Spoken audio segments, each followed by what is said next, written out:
नमस्कार मंडळी.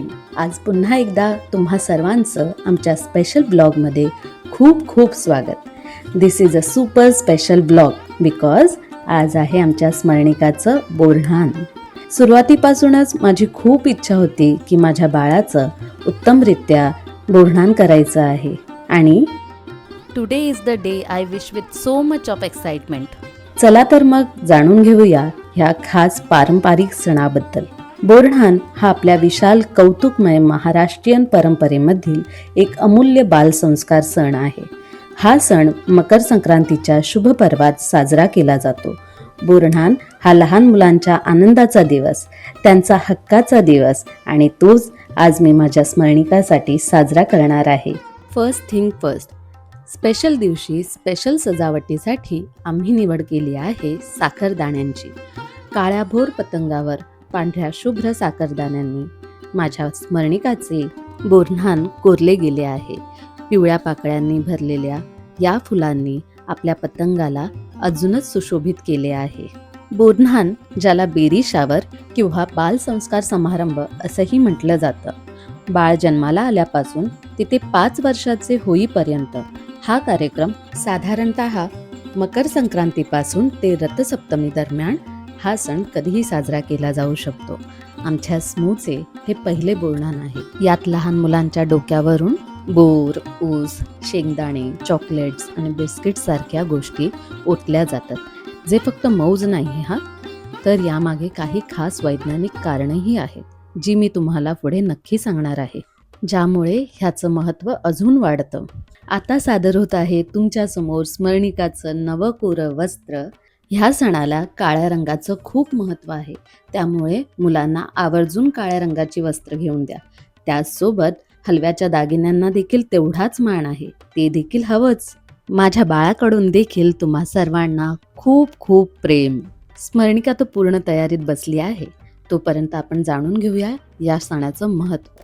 बोरन्हान करण्यामागचं मुख्य कारण म्हणजे बदलत्या ऋतूमध्ये मुलांना निरोगी आणि सशक्त ठेवणे. ऊस, बोर, शेंगा यासारख्या गोष्टी मुलांना ऊर्जा देतात आणि रोगप्रतिकारशक्ती देखील वाढवतात. थंड हवामानात मुलांना उबदार ठेवण्यासाठी आणि त्यांना आवश्यक पोषक तत्वे देण्यासाठी ही परंपरा सुरू झाली. ही निसर्गाची देणगीच आहे, जी आपल्या मुलांना मिळते. त्याचसाठी देवासमोर हात जोडून प्रार्थना करूया. तसं बघायला गेलं तर बाळ श्रीकृष्णांचंच पहिलं बोरन्हान झालं होतं, त्यासाठी त्यांचंही असणं आवश्यकच आहे.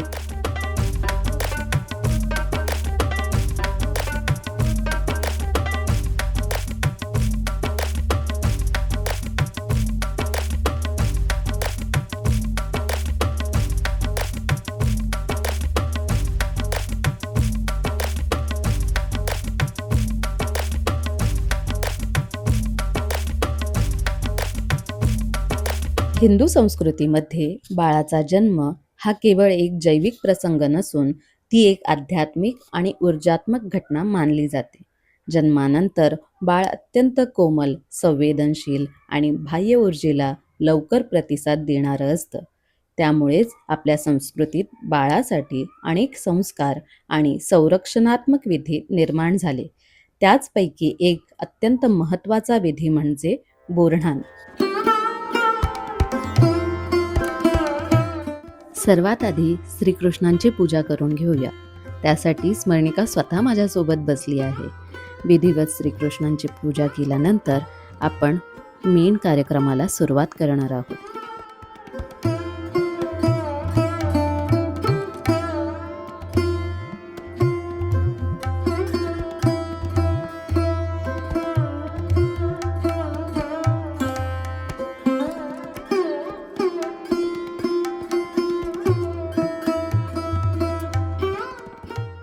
स्मू स्वतः माझ्यासोबत आरती करत आहे. किती छान ना. तिला खूप हौस आहे ह्या सगळ्या गोष्टीची.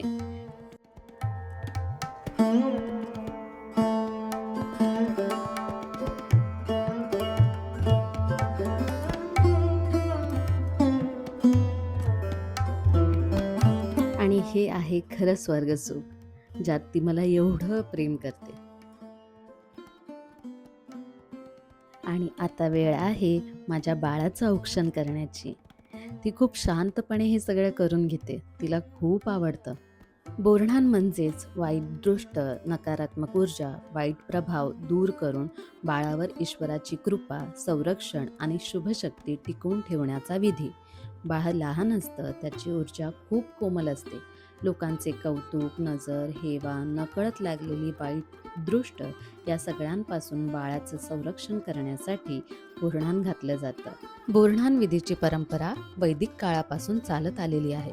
पूर्वी लोकांना आजच्या भाषेत बोलली जाणारी निगेटिव्ह एनर्जी माहीत नव्हती, पण अनुभवातून हे लक्षात आलं होतं की काही वेळा बाळ रडतं, आजारी पडतं, अस्वस्थ राहतं आणि त्याचं कारण दृष्ट लागणं असू शकतं.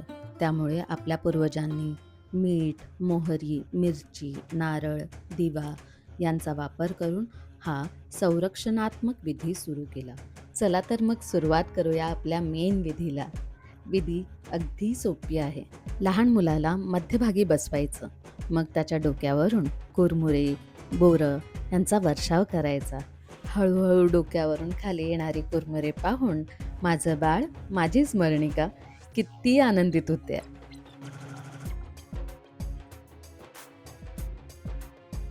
प्रसादातला पहिला घास तर स्मरणिकानेच उचलला. तिला गुळ खूप आवडतं आणि ती आता गुळाचा आस्वाद घेत आहे.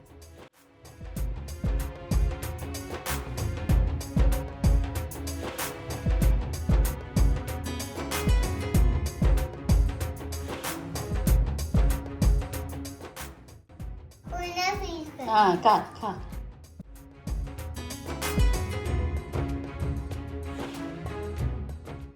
या सोहळ्याचा मुख्य आनंद मुलांच्या चेहऱ्यावर असतो. ते आनंदाने नाचतात, गातात, हवं ते खातात. त्यातच तर खरी मज्जा आहे.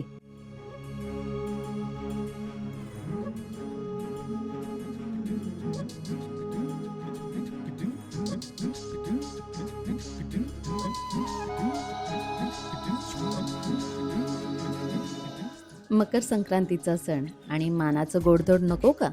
तिळगुळाचा पहिला लाडू माझ्या बाळासाठी. मी आणि स्मरणिकाने एक दुसऱ्यांना तिळगुळ भरवलं आणि एक दुसऱ्यांना मकर संक्रांतीच्या खूप खूप शुभेच्छा दिल्या.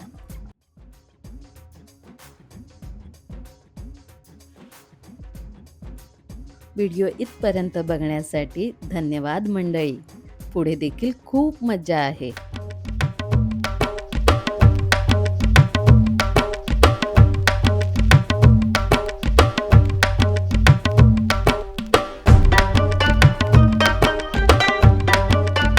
वी होप दॅट की तुम्हाला हा व्हिडिओ नक्की आवडला असेल आणि या व्हिडिओ थ्रू आम्ही दिलेली माहिती तुमच्या नक्की कामी येईल. तुम्ही हा व्हिडिओ इथपर्यंत बघितल्याबद्दल आम्ही मनापासून आभार मानतो. आणि जर तुम्हाला हा व्हिडिओ आवडला असेल तर आमच्या चॅनलला सबस्क्राईब करा, या व्हिडिओला लाईक करा. आम्ही नक्की असे नवनवीन व्हिडिओ तुमच्यासमोर सादर करत राहू. थँक्यू. सर्वांना मकर संक्रांतीच्या हार्दिक शुभेच्छा.